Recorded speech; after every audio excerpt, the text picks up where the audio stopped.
News. Hey, what did the American people think of President Obama's Oval Office speech last night? It lasted 18 minutes.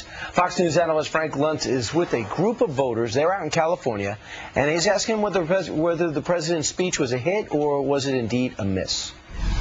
We're talking to 28 voters from Southern California who may decide the next governor, the next senator, but we're talking to them after watching Barack Obama's speech to the American people. Now, I have a theory here in watching your dial reactions, which is that you really aren't giving him a chance. If you voted for him, you love what he said. If you didn't vote for him, you hate what he said. Is that accurate? Yeah, everything's been a crisis to the state. Here we are in crisis, and we're not hearing any solutions 52 days into it. Well, I think the problem with 90% of it was about cap and trade selling a program and about 10% on the spill, and that, to me, is reflective of why there's been so little on his part done to the spill.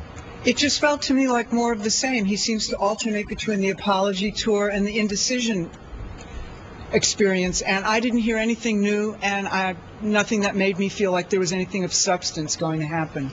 They really need the jobs down there, and to have a moratorium and then throw on cap and trade, that really made me disappointed. It's almost to me as if though he's trying to placate us, and the reality is he has an agenda which is to pass further legislation to like cap and trade, and that seems to be more important to him than it does to stop the oil from coming ashore. I voted for Obama, and I thought it was an awful speech. He sounded just like George Bush. God bless the fishermen, God bless the fish. Religion is the last refuge of a scoundrel, they say. What speech were you watching, ma'am? This one. Go ahead. Remember that scene in Jaws where the mayor says, "Come on down, folks, and go to the beach, the water's safe"? Well, that's what Obama reminded me of the other day when he says the best thing you can do is come on down to the beaches.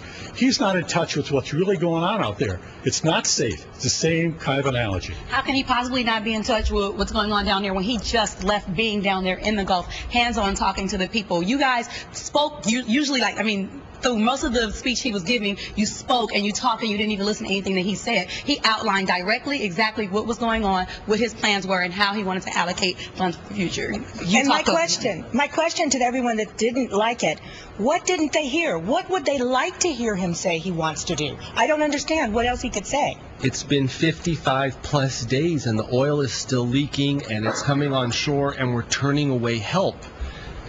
Let's get it done. I'm just sick and tired of having a commission to vote what kind of commission he's going to put out next. I mean, all we're getting is commissions and commissions, and there's no action. There's no results. We need action. We need help. We need help from our allies, and they've offered and they've been turned down. Now, I do want to make it clear that I don't have to interrupt this conversation. That it is so intense and so passionate that one simple question and they could take it for hours. But of course, we only have 3 minutes. Back to you. All right, Frank, a job well done.